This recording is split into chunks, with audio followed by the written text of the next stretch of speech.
Muy buenas tardes, mi nombre es Fabián Bolaño, soy estudiante de la Universidad Pontificia Bolivariana.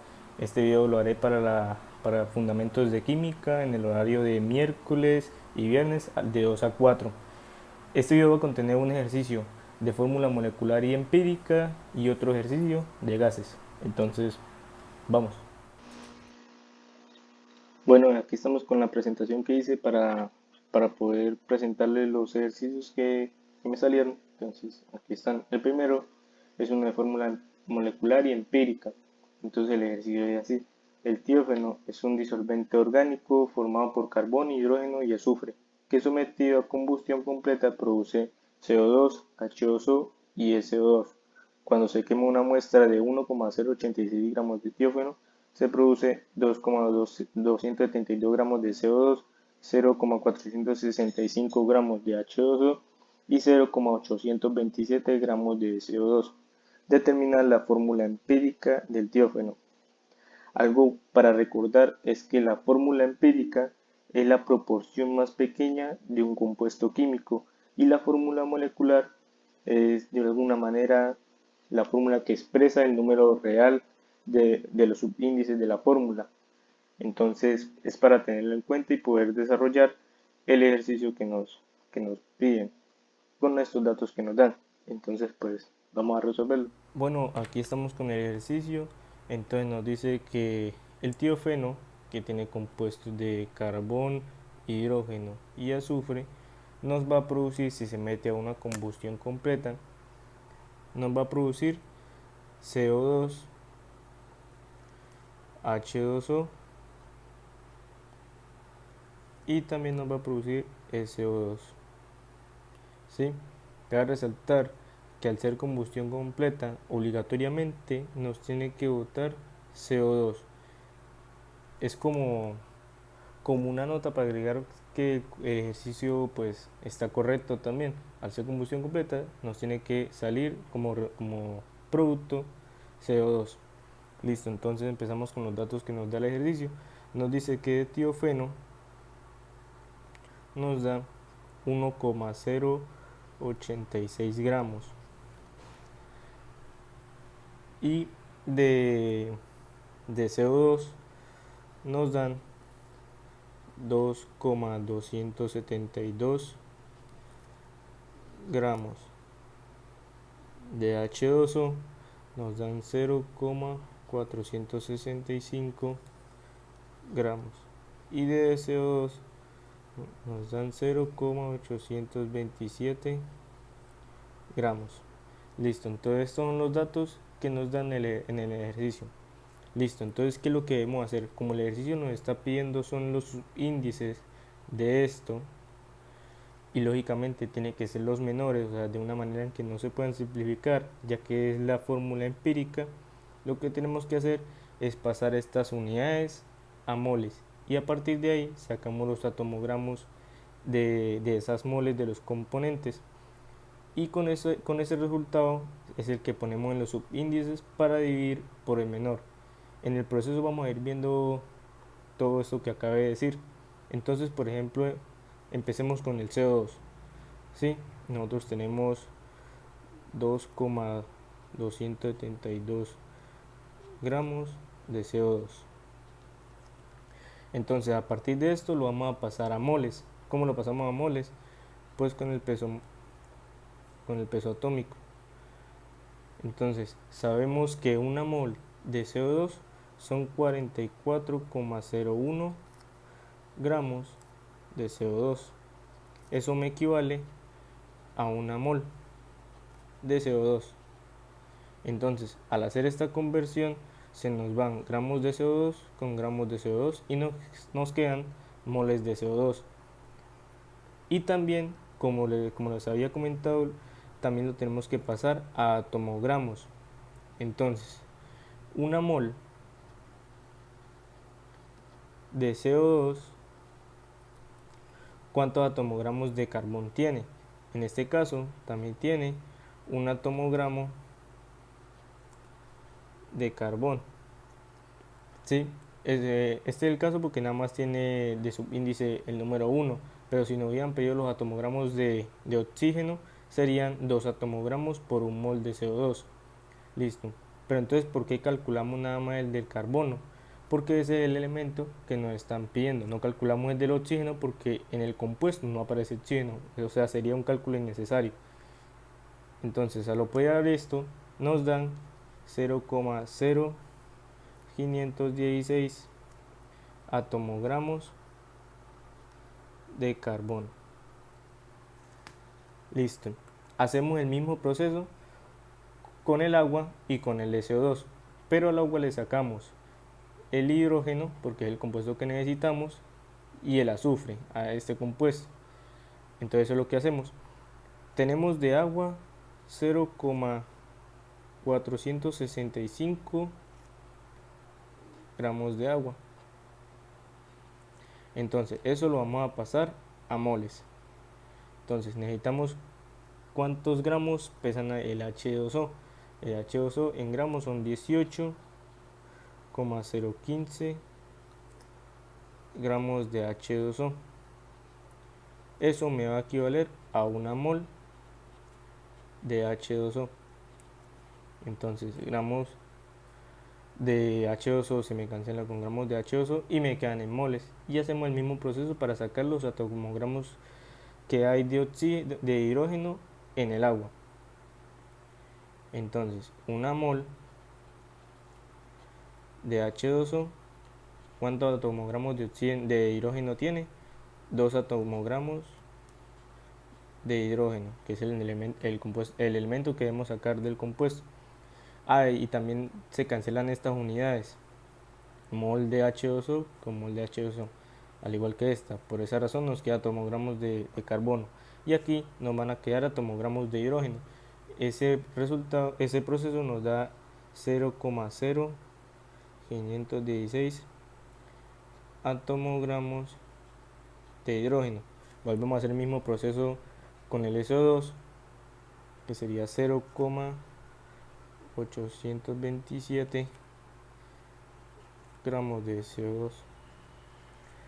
Multiplicamos por los gramos de CO2, que realmente pesa 64,066 gramos de CO2. Eso me equivale a una mol de CO2. Gramos de CO2 con gramos de CO2 se me cancelan y dejamos los atomogramos de azufre. Entonces una mol de CO2 tiene un atomogramo de azufre, como lo vemos en el subíndice, y esto con esto se me cancela, y este proceso va a ser igual a 0,0129 atomogramos de azufre. Listo, ya tenemos los atomogramos de cada uno de los elementos que contiene el compuesto. Entonces, ¿qué es lo que hacemos ahora? Colocamos los elementos del compuesto, el carbono, y colocamos los atomogramos que hallamos de él, que son 0,0516, el del hidrógeno, que es el mismo 0,516, y el del azufre, que es 0,0129. Ahora, ¿qué hacemos ahí? Lógicamente estos no son los subíndices, lo que hacemos es dividir por el menor a todos. El menor de estos subíndices es el del azufre, entonces este le dividimos entre 0,0129, este igual, y este también, y el resultado de esa división nos va a dar que carbono es 4, hidrógeno también es 4, y el azufre nos da 1. Y esta es la fórmula empírica de ese compuesto, y esa sería la respuesta para este ejercicio.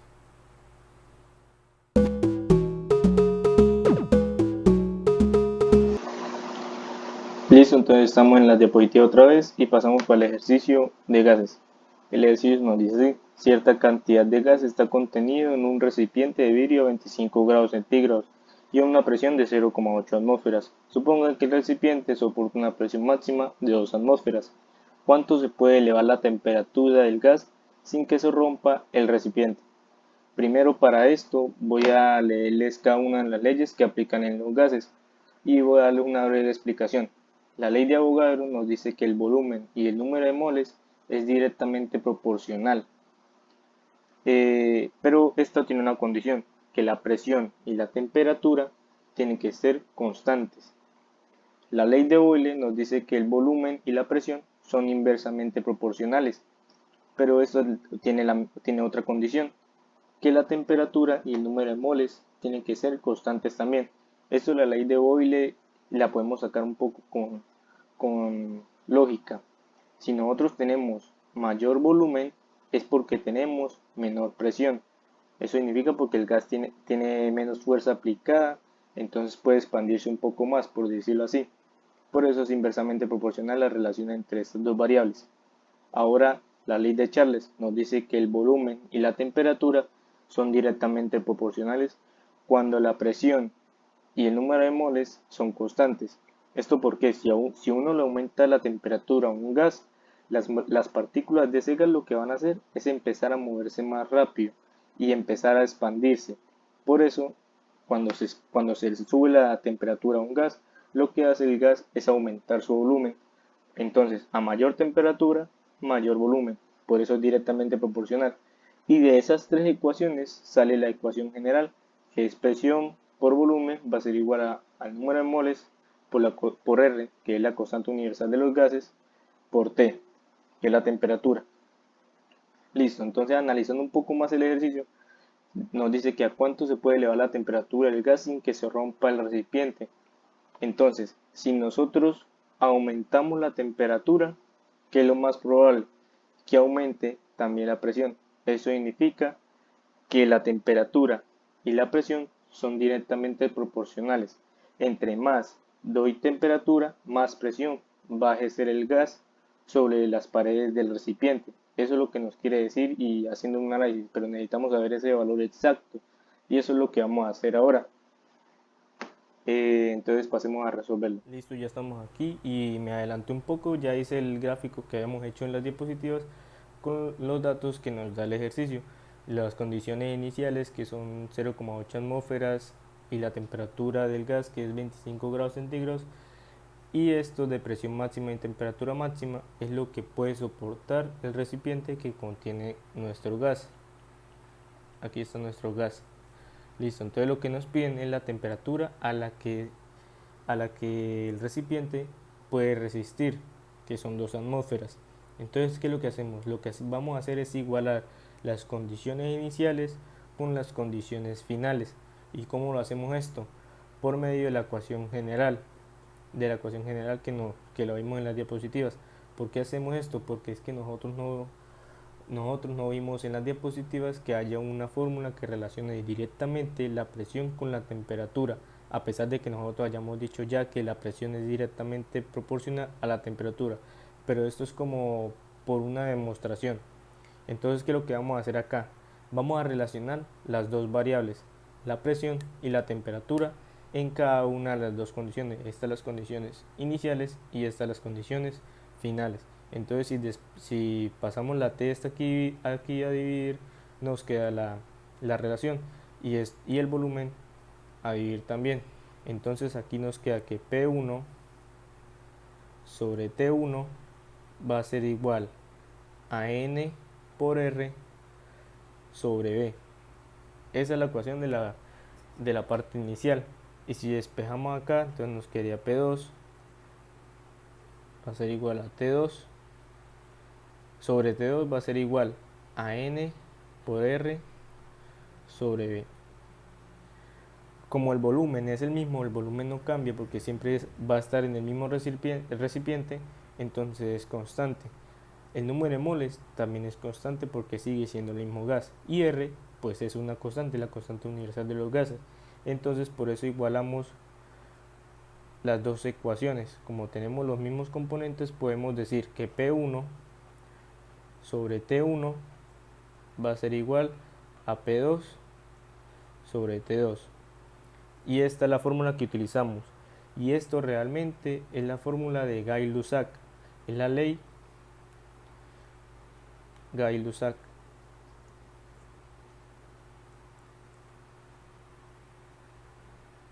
Entonces esto es lo que vamos a aplicar para solucionar este ejercicio. Pero primero que todo vamos a arreglar las unidades. Pues las presiones están bien porque están en atmósferas, pero la temperatura no. Entonces, ¿qué es lo que vamos a hacer con la temperatura? La vamos a pasar a grados Kelvin. Pasándola a grados Kelvin, que suman de los 273.15 grados a esta temperatura, nos da que la temperatura sería 298.15 grados Kelvin. Bueno, realmente no tiene estos grados, pero bueno. Esta sería la temperatura. Ya con las unidades listas, entonces pasamos a la solución. Entonces nos daría que la P1, que sería la presión inicial, que serían 0,8 atmósferas, sobre la temperatura 1, que sería 298.15 Kelvin, va a ser igual a la presión 2, que es 0,2, es 2,0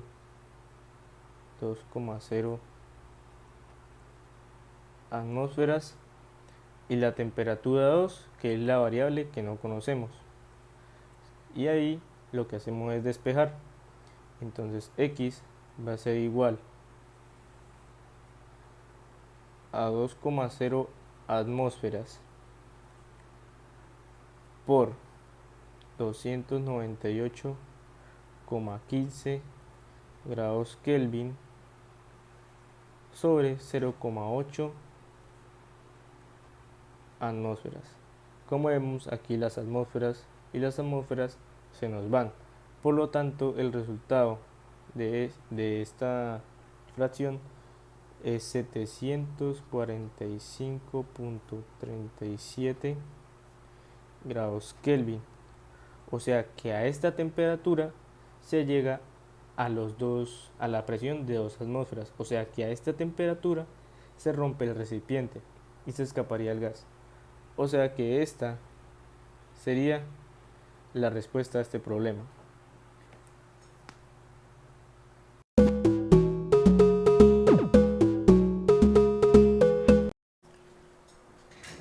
Y listo, esa sería la solución a estos dos problemas y espero que haya sido muy bien explicado los ejercicios y ya, muchas gracias y todo bien.